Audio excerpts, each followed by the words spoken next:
All right, guys, welcome back to another episode of the White Noise Podcast, episode 82, if you can believe it or not. We're getting up there, dude. Almost at 100. Yeah, crazy. Tons of stuff to talk about this week. Mank came out. We had the latest episode of The Mandalorian. New updates around HBO and Warner Brothers. Tons of stuff. But first and most importantly, I would like to get started with the Mandalorian episode. Obviously, spoilers. If you haven't seen it, go watch it right now and come back. Damn, dude. That was a cool episode. Boba Fett was here, and he kicked butt, and he was awesome. I didn't know I needed to see Boba Fett kill stormtroopers with a Tusken Raider spear thing, but I did, and it was awesome. And more importantly, the man got back in his armor. Damn, that was awesome. That was cool. Personally, I may have even had some gripes with the story and stuff like that, but there was just shameless fanboy and appreciation for that and that moment and that whole fight scene and the whole set piece, honestly.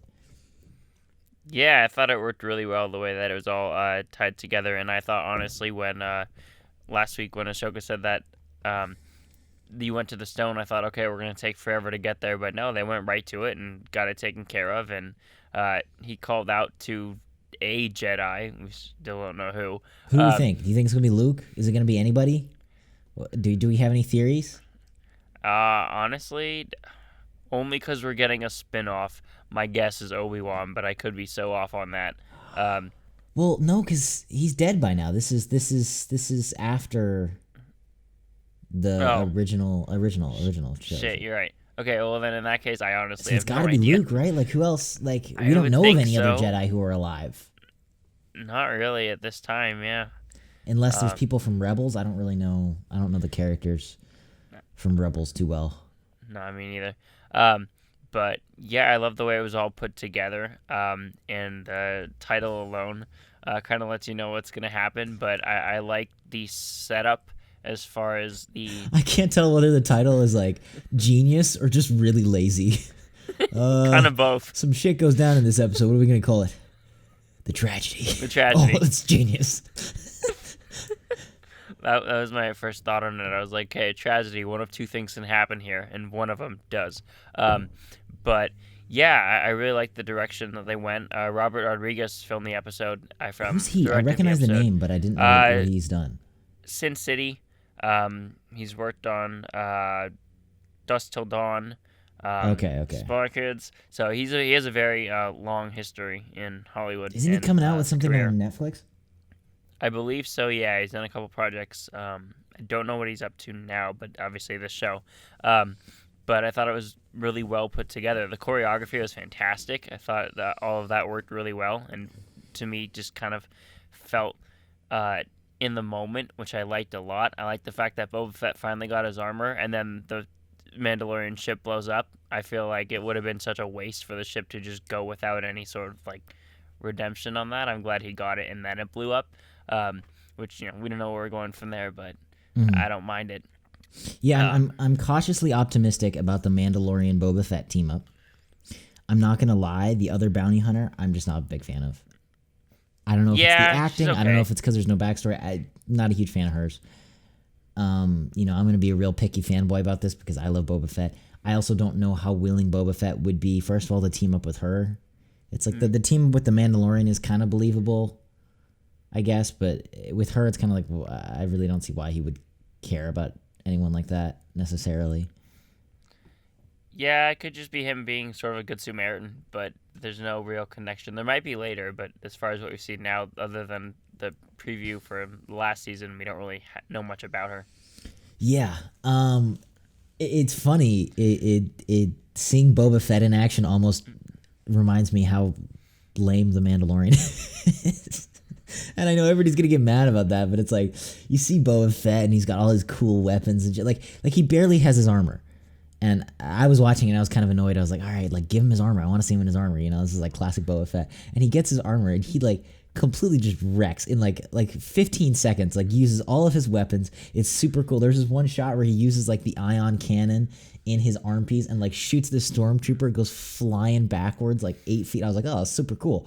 And then it cuts to the Mandalorian with his pistol running up the hill. It's just like, oh, all right. Yeah, and there's some nice nods to Indiana Jones and even a proper nod to Episode 9 when he shoots the ship. That's how you do it correctly. I didn't even think about that. But yeah, I thought overall it really worked well to the point. And I guess we can get to this part now. I love that the Grogu got taken. Finally, something happens with it. And it's not just sitting there waiting to do something. I agree. You're right, though. The pacing really throws me off. And that would probably be my biggest complaint. You know, look, positively, like I really liked this episode. But I think it's like, that would be my biggest complaint about the show as a whole. Is it's like, you know, we took, 4 episodes to get to a Jedi. And then in one episode, like immediately the plot is just like, oh, Boba Fett, Grogu's taken, and they're fighting the Empire. And you're like, oh, like, you know, my initial thought is like, we couldn't balance that out a little more. It kind of reminds me of like Game of Thrones, you know, towards the end, but except instead of, you know, towards the end of the show, it's towards the end of a season. And it's like, whoa. Like we could have spread this out and it would have worked great. And like some people complained about filler episodes. And my thought is kind of like, well, why didn't we develop some of this more in the earlier parts of the season as opposed to like rushing it into the end of an episode, and then he goes and then he's with Cara Dune and then he's breaking out Bill Burr and it's like, oh okay, whoa, like I wish that was just a little more evenly spread, because the beginning was a little bit slow and then this is a little bit fast, and it's like, I think if we had taken our time and maybe even had the guts to, God forbid, let a story go unfinished before the end of an episode like they did in this episode, which is why I really liked it, you know, I think this show overall would be a little bit more enjoyable as a whole. Yeah, agreed. And I do like where we're going with, though, and your brother Bill Burr is coming back, so that's awesome. I loved him in the first season. And dude, obviously it's King of like, Staten Island. even if he's not good, I feel like a proud parent. Like, I don't even care. I'm like, dude, he's on Mandalorian. You've made it. You have specials on Netflix. You're in a Disney show. Like, I'm just proud of the guy. Even if, like, he's fantastic. I don't like his character. Like, he had some cheesy moments that I didn't really like in the first season, not gonna lie. But I was just so proud. I was like, you go, man. This is awesome. Good for you. Yeah, and I feel like he's gonna hopefully have more to do this next episode. He did a lot last episode he was in, but I mean, as far as he doesn't have a crew this time, so he can really kind of go off and do his own thing. Because the crew was even weaker than he was. Like, he was the best part of the crew, for sure. For sure. Yeah, in the prison, yeah. Yeah, you're right. Dude, it was just so cool. It was such a fanboy moment. I think the coolest moment of the whole episode is, like, you see the beginning and you're like, oh, Boba Fett's gonna be in it, and then when he's on the mountain and Grogu's like starting his thing and you just see Slave One fly over, I was like, oh, dude, this is awesome. It was a dope episode, mostly because I'm a hardcore Boba Fett fanboy, and I think some Mandalorian fanboys will be annoyed at me saying this, but in a weird way, seeing Boba Fett on screen makes me like the Mandalorian less, because I'm like, dude, like, this guy comes in for like 30 seconds and he has so much character and so many badass moves and like just his suit and everything, and it's like, we've been working on the Mandalorian for 1 season and he still has the same pistol and his invincible armor, and it's just like, okay. You know, I would like to see him develop a little more, and I know the focus is the child, but I think that's kind of been my biggest thing this season that I wanted to see more of that I haven't completely yet, is I really want to see the Mandalorian actually developed as opposed to just kind of used as a person to do cool stuff and then do nice stuff when we need it. Yeah, hopefully we can get him more fleshed out, but at least for now we have Boba Fett to kind of carry the weight. Exactly. And overall, it was a dope episode, and once again, it's like they're following my advice. Like, I enjoyed this because they didn't rush the story. If they had rushed the story to the end and then in the last 2 minutes they had gone and saved him from the Empire, it's like, oh, you know, that would have been dumb. And so I'm glad that they're hopefully taking their time a little bit more with this thing. And so far, they haven't, you know, disrespected the name and visage of Boba Fett, which makes me, as a fanboy, very happy. Agreed. I think that definitely this is a welcome return.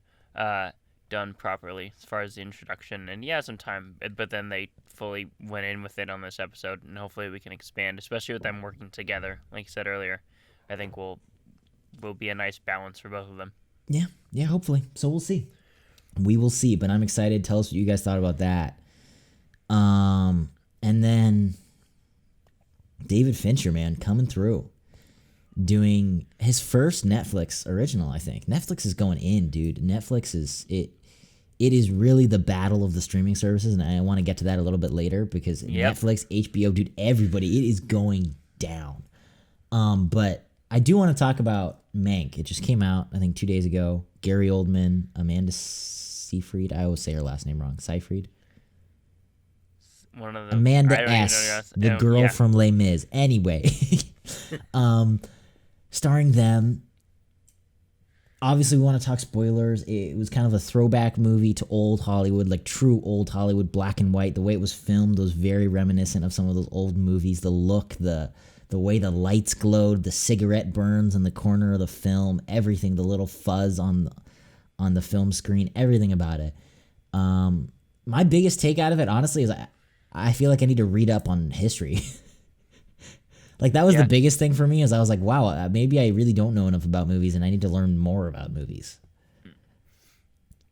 Yeah, I thought that too. I loved how kind of self-aware Fincher was in this movie with certain things, narrative-wise, and it kind of brought on a whole new light to the story. I had no idea that took place.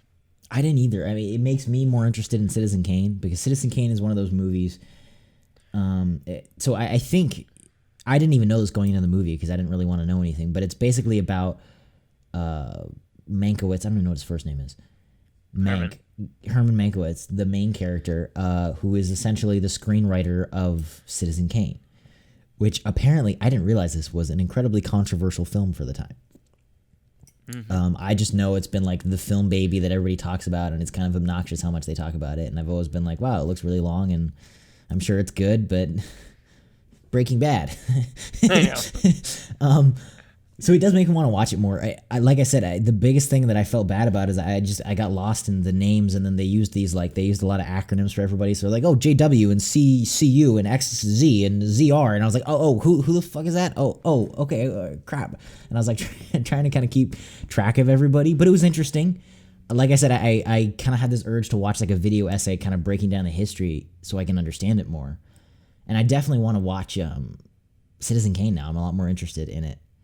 But from what I did understand, I thought it was I really liked how it felt like an old-timey movie, but just a little bit more modern. Like Fincher nailed the line between like actually it being like an old movie from the 40s or 50s, and then it being a modern movie. Like, he would add little touches, but it really reminisced to that older movie, but it still had a little bit of the camera movement and the vibrance and the life of a newer movie. It didn't feel stale or out of date, which I thought was super cool. So the whole style of everything, the way they faded the scenes down where the background would get a little darker before the scene went out, the way that all the scene transitions, he would write like you do on a script, where it's like, oh, exterior, blah, blah, blah, blah, flashback. I thought that was a super cool, just awesome stylistic touch. Just the look of everything, the feel, the smoking, the dark rooms, everything about it was super cool. The cast was great. Gary Oldman was great. I'm a huge fan of Gary Oldman. I love him in everything. I think he's so... like his earlier stuff, I feel like is a little bit overrated, and some of his later stuff is underrated. Like him as Gordon, I think is one of the best roles he's ever done, and people kind of forget about it because it's like, oh, it's a Batman movie, and Heath Ledger and all that kind of stuff. But he's great as Gordon. He's great in this. I think it was kind of a good commentary on just the, as I get more and more involved, quote unquote, involved in Hollywood and movie making. It's not a bad thing, but I do think you realize how manufactured so many things are, and how it's just like, no, you're going to write a contract about how many posts this person is going to make on Instagram about your film, and that's just standard, and that's what you do. And it's interesting to see a film that does kind of focus on that and does kind of show behind the curtain and the real behind the curtain, where it's like, yes, people like making movies and there is passion, but there is also this very massive elephant in the room that is big business. and the fact that movies make millions and billions of dollars, and with that comes contracts and businessmen and corruption and politics and stuff like that. And it was interesting to see a film, make a commentary on that, kind of. Yeah, it definitely, like you said, it balanced a line between past and present beautifully, and I love the whole way Fincher was able to tell the story sort of non-linearly and kind of not dumb it down for the audience. And I'll be honest with you, I got lost a couple times for sure as far as like who did what, how things work together. But I would so much rather have him take the risk and do that than just spell it out for us. I think that's the cool part about what he did with this movie, is that I need to see it again because I still didn't get everything that he put in there and kind of alluded to as far as the historical remnants of what he was saying. But I did enjoy Oldman. Obviously was fantastic in the role, and I liked how it didn't kind of play it safe, because I'll be honest with you, Netflix's Hollywood, I love Ryan Murphy's show, that was great, but to me that played it a little safe as far as like the 20s and how Hollywood was portrayed. It was safe for what it was, but it was good. That seemed a lot more like one of those like, how a lot of times when people make period pieces, they modernize it. Yeah. I got very big vibes from that show, and that's one of the reasons that it kind of turned me off, is it's like it didn't, and maybe I'm wrong, but I really felt like there was a very serious modern flavor to the whole thing. Oh, there definitely was. It took you out of it, and it was like, look, this feels like a modern show about old Hollywood, and you're kind of adding things that just it didn't exist. Yeah, but this one felt very akin to the actual time period. Yeah, I thought Charles Dance, I just looked him up right now, the guy, he's the father in Game of Thrones. I love this man. He's such a good actor. I like him in everything he does. He was great. He was one of my favorite parts. I'm a huge fan of this guy. I think he's an incredibly talented actor. And I think, he was just great. He was awesome. So yeah, it was, like I said, it was a good movie. What's comforting about it in a kind of funny way is like seeing this. I don't even know how historically accurate it is. From what I've heard, it's very accurate. I haven't done a lot of research into it though. To me, it is comforting that it's like, how people always talk about, when you live in a modern time, you're like, oh, something like this has never happened before. To me, it's comforting seeing a story and hearing a story like this, where it's like, this was controversial. This man was blacklisted from Hollywood, where it's like, it's good to know that in a way it's not getting worse, and these things have happened before and they're going to happen again. And it does remind me of some of these cancel culture or whatever sort of headlines that you see, and studios dropping people shamelessly. And to me, it's comforting because it's like, well, not much has changed in movies since then. The world didn't end. Movies didn't end forever. Actors weren't not allowed to say anything ever. You know what I mean? Nothing has, these things haven't gone away, and it's like this happened then and it happens now, and it probably will just continue happening because people are people. Exactly. That history in itself kind of perpetuates it, and something's changed for sure, but the base of it kind of sometimes repeats itself years down the road. So it's not the end all, even though sometimes it seems as though it is. Yeah, but overall, I thought it was fantastic, stylistically, and I just love David Fincher. He's such a great director. So definitely go check that movie out. That movie was great. Though if you listen to that breakdown, you probably already watched the movie. Orson Welles, the guy who acted as Orson Welles, like even if you've just seen Orson Welles in a movie, I thought he was hilariously perfect. I was like, this is amazing. This guy is just exactly like this man. So that was cool. That was really good. And like you said, I feel like it's hard for me to really formulate thoughts because I really just need to watch it again, and I kind of want to do some research and dig into the topic a little more. Yeah, for sure. And I loved his choice to put it all in black and white. I thought that was really risky, but it worked out. And it wasn't pretentious. Yeah, not at all. Which I like too. Like he clearly had a purpose for it. It wasn't just like, oh, and then we'll throw it in black and white because that'll make it cooler. It was like, no, he had like a purpose and he committed to it, which I appreciated a lot as well. But to the streaming battle that was aforementioned, HBO Max, man, they are making moves. So I think, what was it, a week ago? They made an announcement that all of their huge movies that we've been talking about on this podcast, the world has been talking about. We're talking Dune, Wonder Woman. Help me out here. I had like way more. Suicide Squad. Black Messiah, Suicide Squad, yeah. All of these like huge giant movies, Matrix 4, all of these movies, they're going to be releasing in theaters and on HBO Max at the same time, and in giant fuck you bold Disney letters for no additional price to subscribers. That's crazy. That's huge. Yeah. I don't think we've ever seen a big studio do this ever. Not that I recall. Which is like crazy. This is industry changing. Like this is some of the change that I didn't even predict that COVID was going to do. Like we've seen Netflix do this, but Netflix never really had any serious theater releases, so it was more of an exception to the rule of a streaming service release. Whereas it's Warner Brothers. You know, they're working hand in hand with HBO Max, and they're releasing these things at the same time. That's crazy, dude. I don't know. I feel like that's going to change streaming forever. Like this is, like, I know this sounds dramatic, but I really do think this is the kind of stuff where it's like, this is going to change movies forever.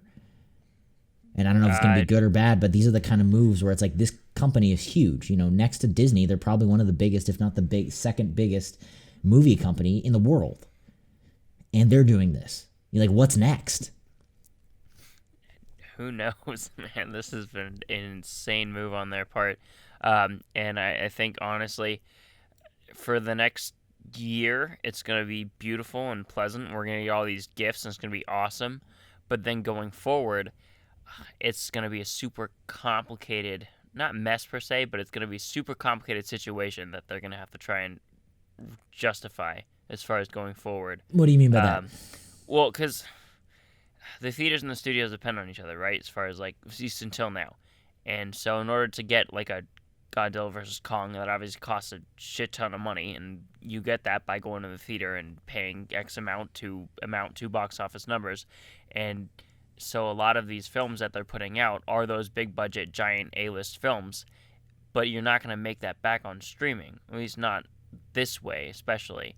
And so after this year happens and all these movies come out, where are they going to get the money to finance the bigger projects, at least for a while? I mean, what worries me more is the theater, and I know we talk about this a lot, but it's the theater experience. Like, yeah, I was talking to somebody, another filmmaker, about this, and they made a really good analogy that I think helps people understand. Like, if you've ever seen a live performance or acted in a live performance, either play, concert, anything like that, everyone who does that will tell you there's this unique experience, whether being in the crowd and watching it or being on stage and feeling that crowd watching you, something that can't be created in anything else. And this buddy of mine was telling me, he's like, that's the way I feel about movies in theaters. And it's true.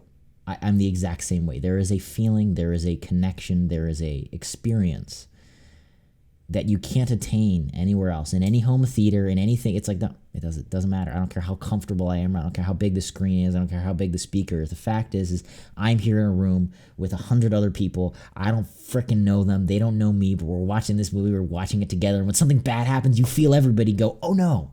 And when something good happens, you feel everybody go, hell yes. And that's why theaters are awesome. And it's awesome. And if you make a movie or if you watch movies, it's so cool to see your movie do that for people, to feel what this director wanted you to feel. Even if you don't know these people, even if they're annoying, even if some guy's munching on popcorn and it's loud next to you, I'd rather have that than no one next to me at all. Yeah. And so to me, it terrifies me that we're going to get rid of that experience. And I think that's stuff we need. Like, I know this is such an old school mentality, but I think it's true. It's like, there's still something to be said about having coffee in person with somebody as opposed to over FaceTime. And streaming and stuff like that shouldn't ever replace these things. And it sounds existential, but it makes me worry what it's going to affect, how it's going to affect people, that separation. Because, I mean, you see how social media affects people, and people, at times it seems to bring out the worst in people because you have that separation. People will say things on Twitter they'd never say to your face. And so it makes me wonder what, more separation is going to do for people with everything, with entertainment now, kind of coming into every aspect of our lives.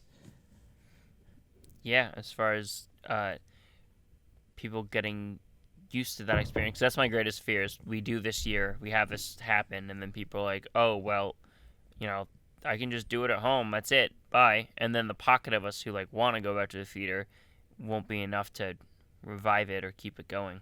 Yeah. Yeah, I agree, which worries me a little bit. As far as the money you were talking about, I think they're fine. I think the way the studios are going to view this, because I know everything about Warner Brothers Studios, but you know what I mean.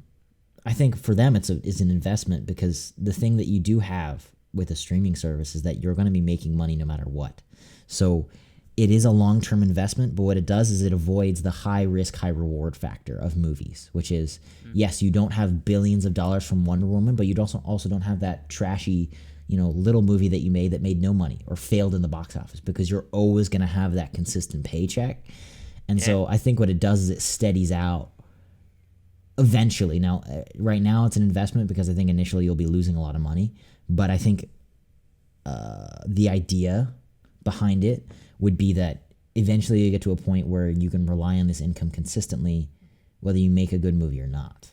And so then you don't depend on necessarily the individual performance of a movie, but moreover the overall performance of your studio. Which is that could work more comfortable as far as a business is concerned. Yeah. But at the same time, in the near future, given all this stuff this year, for a film like Wonder Woman, say, for example, we are getting it in both platforms on Christmas, but that high-risk, high-reward you're talking about right now especially is not going to rake in big money in theaters because people just aren't ready to go back yet. So that going on streaming definitely makes sense to appease the times. Yeah. Yeah, I don't know, man. We'll see. Yeah. But yeah, tell us what you guys think. Tell us if you guys... Do you guys like going to the theaters? It's an everlasting experience for me. And then I want to start getting into some Christmas movies. I put out something on my Instagram @ J Crowell. So check that out. I'm trying to get like a bunch of title suggestions from people. Probably make a list like we did for Halloween. Watch some classics. It's a lot like the horror movies where I haven't seen as many classic Christmas movies as I should have. So I kind of want to dig into it just for personal satisfaction and then to make it as kind of an interesting conversation to have here on the podcast.